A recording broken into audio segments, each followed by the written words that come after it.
Hey there, it's CJ Willie, and today I have a review video. In the previous two Magic the Gathering videos, I cracked two Jumpstart booster packs to build my second deck for a Jumpstart booster pack Battle Royale. My first deck, Well-Read Dragons, looks like a pretty good blue-red build focused on drawing cards, manipulating my opponent, and finishing them off in the air. Will my second deck, Archaeology Dogs, rise to the occasion? Let's take a look in this deck tech review video. I have the two parts of the deck laid out in front of me. My favorite deck colors are blue and white. However, I prefer my blue-white decks to be chock full of flyers. This deck, on the other hand, has an interesting synergy. I'll skip ahead and get the deck laid out for the deck tech. Be right back. Alright, I have the deck laid out with creatures organized by converted mana cost on the left-hand side. Then on the right-hand side, I have the spells displayed by converted mana cost. Finally, I have the 16 lands spread across the bottom of the screen. I've got three of my artifacts kind of in the middle because they do two things that will help me out in my deck, and I'll talk about those in a second. The 16 creatures have a typical bell curve of a converted mana cost from 1 to 7.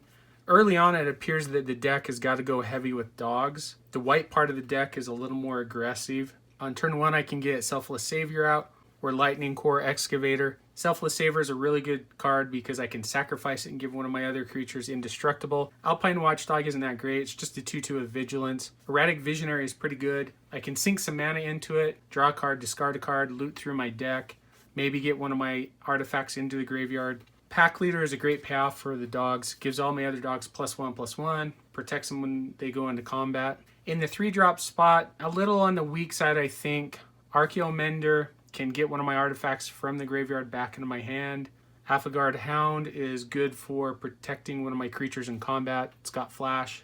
It buffs the toughness of one of my creatures. In the 4-drop spot, I've got Juggernaut that just keeps attacking every single turn. If I had a way to give it trample, that would make it a much more impactful creature. Trust You Retriever is a great card. It either puts a counter on itself, or surprisingly, it can get one of my artifacts or my only enchantment from the graveyard back to my hand.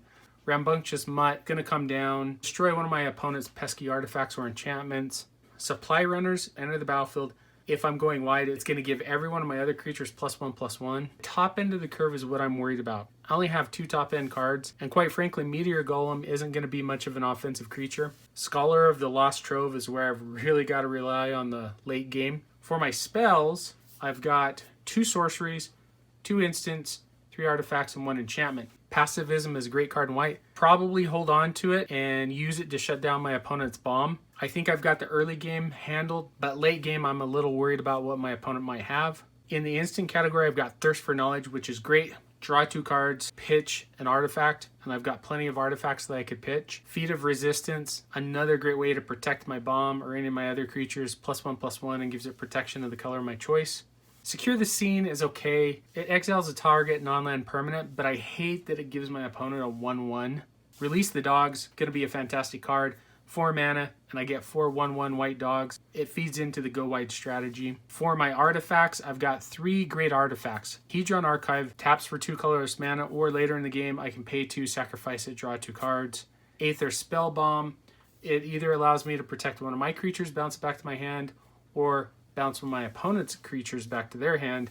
Chromatic Sphere adds mana and draws me a card. I have 16 land. The mana curve seems to want 17 land, but 3 of these artifacts, like I said, add colorless mana, so that can help get to the bigger late game spells.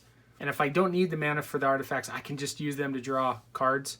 Buried Ruin adds colorless, but I think it functions really well within the deck because if one of my artifacts is in the graveyard, based upon the way my deck is running, I can use Buried Ruin to get that card back from the graveyard into my hand. I can reuse Lightning Core Excavator or even Meteor Golem to take care of my opponent's big bomb, or maybe deal the last few points of damage. Luckily, there are only 2 cards in the entire deck that have 2 pips in their casting cost, Scholar of the Lost Trove and Rambunctious Mutt. I shouldn't run into any problems casting them in this 2-color deck. Although I don't feel like the Archaeology Dogs deck has a great synergy between the blue part and the white part of the deck, it appears to be able to play either a quick aggressive style by going wide with dogs, or it can definitely stall around for a late game victory with my only flyer in the deck, Scholar of the Lost Trove.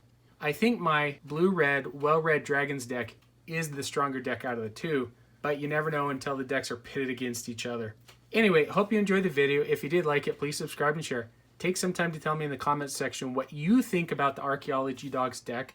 How do you think it will fare in battling against my blue-red, well-read Dragons deck? I can't wait for the results for my Jumpstart Booster Pack Battle Royale.